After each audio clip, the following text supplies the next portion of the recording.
Sabah everybody and welcome back to the channel. Today's video is going to be all about making our Google Home Mini portable. I'm going to share with you guys the best way how to take your existing Google Home Mini hardware and make it mobile. This is TK, let's check it out.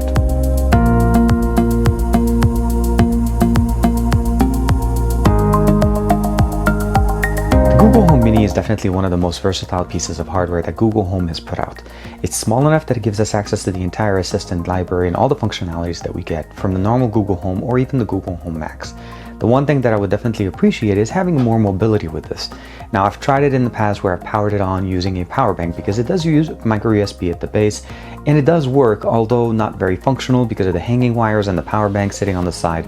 It's just not the same functional way of just basically picking it up, going away and coming back and saying, okay, I'm done. When I'm done with it, just plug it back in. Well, this is what today's video is about. We're going to be using this. This is called a battery base. This is made specifically for the Google Home Mini. This is not something that was made for, let's say, the Amazon Assistant, and we're just trying to jerry-rig it over here to make it work with our Mini. This is designed specifically for our Google Home Mini. The base of this has a 5200 milliamp battery that charges at 5 volts at 2 amp, which basically covers the requirement for a Google Home Mini. The box is pretty simple. We have a magnetic base that connects directly to the base of your Google Home Mini with an adhesive side. So you put this on, stick it on, and then it becomes very well affixed here in the bottom. Of course, we have a micro USB cable that's connected and permanently connected to the actual base itself, and that goes through this little opening to connect to your Google Home Mini. This option here is pretty much for the muting the microphone, so you still have access to that. On the bottom, we just have a non-slip material. If we just remove this and this allows it to basically become very nicely stationed and no more sliding around. They also include a micro USB cable to be able to connect this to an existing power outlet so that you can actually have a functional Google Home Mini and still charge the base when you want it to be in one specific spot. And the last thing we have, of course, is a small user guide. Now, of course, the intention is for you to be able to connect your existing Google Home Mini cable, your power connection, and then connect it to the base of the unit itself. And it will charge. We have a power button here as well as an indicator of the battery level. I did notice that basically from yesterday to today when I started using this, that it used about 1 bar a day. So from standby not using it, it will last about 4 days or so. And if you're using it consistently, I would imagine this battery will be depleted in about a day.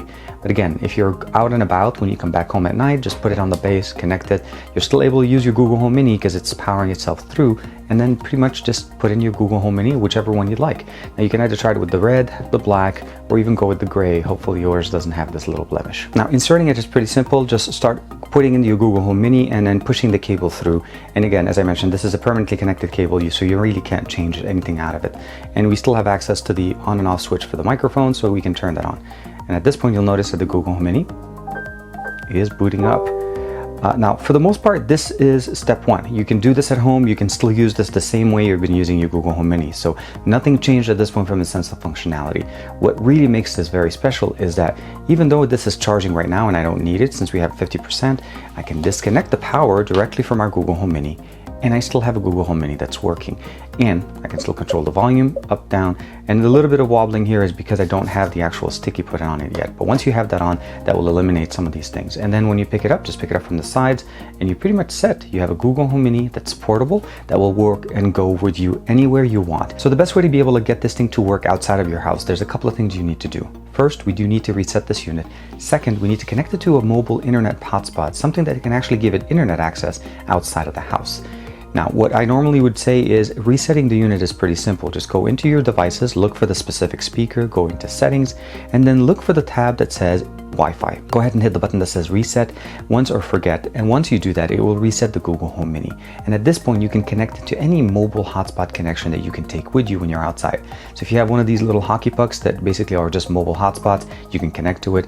Or if you want to be able to connect it to your personal phone, there's a step you can do that. So go ahead and you can do is hit the forget, and then it says once you forget this network, you will need to set up the Google Home Mini again and from the device list. So meaning it's going to reset it for us. What I would recommend you saying is if you have two devices, let's say a tablet and a phone, create a hotspot. Most of the brand new devices, iOS or Android, include the option to have a hotspot. So you can turn on the hotspot from your phone and then through the setup process, connect your Google Home Mini to that specific hotspot. And that's all you need to do. Once you do that, the Google Home Mini will work at any location as long as this phone is within a very short distance from it. So if you're in the car, you're at the beach, you're at the backyard, you're at the park, now your Google Home Mini will be able to play music, stream all the functionalities. You can also interact with the Google Assistant and initiate all the commands that you'd like.